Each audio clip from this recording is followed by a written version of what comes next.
네, 열왕기하 15장 23절에서 38절까지 함께 읽었습니다. 23절부터 26절까지 이스라엘 왕 부하기야의 통치와 베가가 반역하는 내용이 등장하고 있습니다. 부하기야는 사마리아에서 이스라엘 왕이 됐는데 2년간 다스렸다. 그렇게 말씀을 하고 있고요. 그에 대한 평가는 24절이죠. 여호와 보시기에 악을 행하여 이스라엘로 범죄하게 한 느밧의 아들 여로보암의 죄에서 떠나지 아니한지라. 그렇습니다. 하나님 보시기에 악을 행했던 부하기야는 2년 동안 다스리다가 반역으로 인해서 생을 마감하게 됩니다. 그래서 이제 베가가 북이스라엘의 왕이 되죠. 이 베가는 20년간 다스렸다.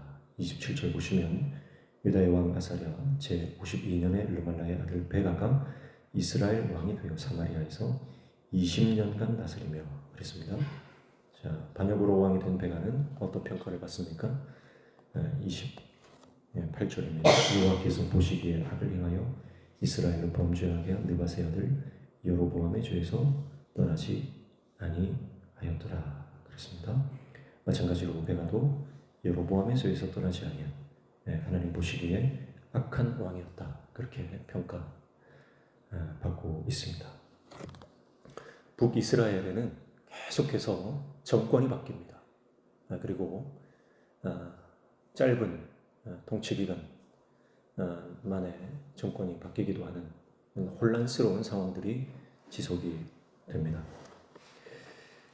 매일 성경 본문 해설에 보면 이렇게 말을 하고 있어요. 왕조가 아무리 전복되어도 이스라엘의 마음은 한결같이 악했습니다. 진정한 개혁은 체제의 전복이 아니라 마음의 전복입니다. 마음과 신앙이 달라지지 않으면 혁명이 일어나도 다시 제자리입니다. 그렇게 해설을 하고 있는데요. 정권이 바뀐다고 그 땅이 새로워지지 않는다 그 말이에요. 정권에 소망이 있는 것이 아닙니다. 소망은 하나님께 있는 것입니다.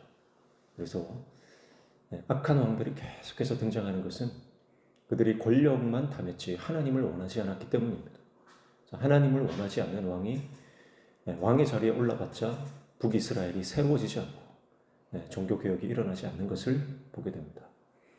그러니까 아무리 능력 있는 왕, 아무리 이 개혁을 이게 정권을 전복시켜서 왕이 오른다 하더라도 사람만 바뀌었지 나라 모양은 그 꼴은 그대로다.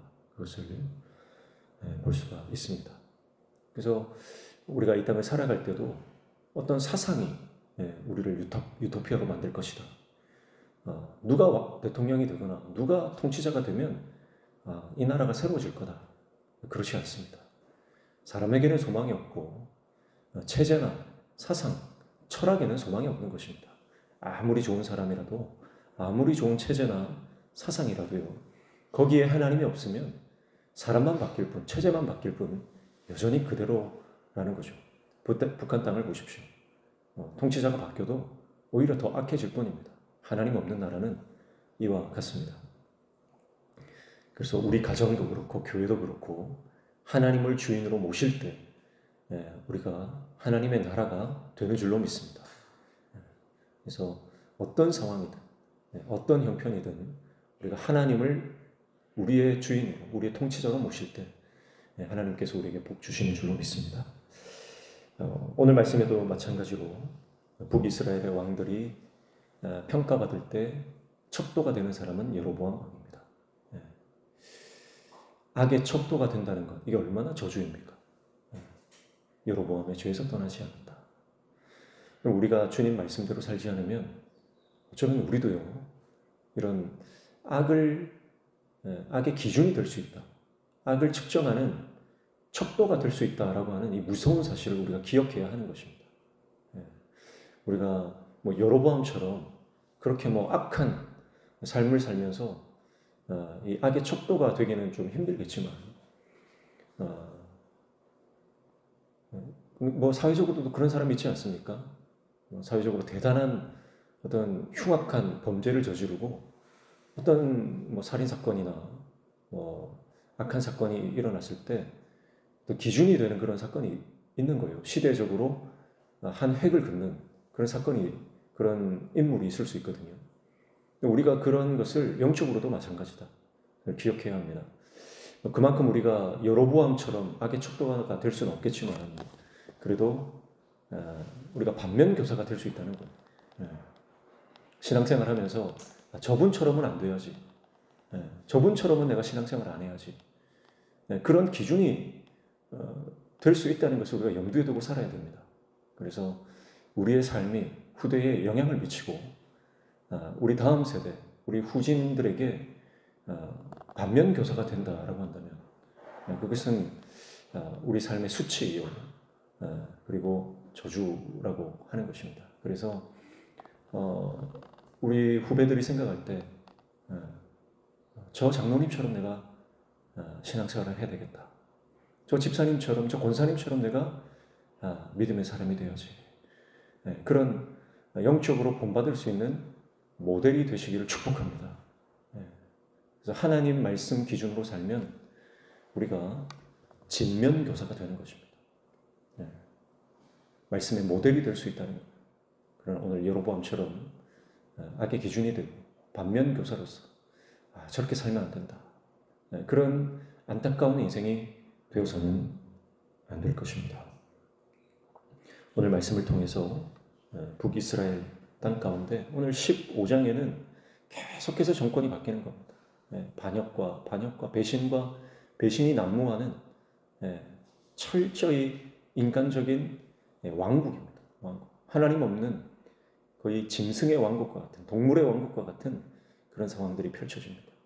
오늘 우리의 삶에, 우리의 심령에 하나님을 주인으로 모시고 주님께서 우리를 통치하고 다스리실 때에 하나님의 나라가 우리의 삶과 또 우리의 심령 가운데 세워짐을 우리가 믿음으로 바라보며 오늘도 주님만 모시고 살아가는 저와 여러분 되시기를 주님의 이름으로 축복합니다.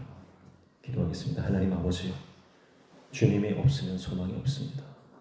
하나님이 다스려 주지 않으면 우리에게 아무런 소망이 없고 절망뿐임을 기억합니다. 주님, 우리를 불쌍히 여겨주시고 우리를 다스려 주시옵소서. 우리의 심령을 다스려 주시고 우리의 가정을 다스려 주시고 우리 교회를 다스려 주시옵소서.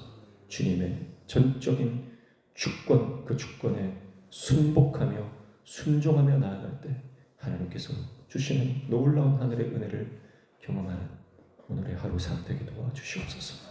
오늘도 주님 앞에 기도하며 나아갈 때 우리의 기도에 들어응답하여 주시고 우리의 삶의 모든 막힌 문들이 열려지는 영통의 은혜를 허락하여 주시옵소서. 예수님의 이름으로 기도하옵나이다.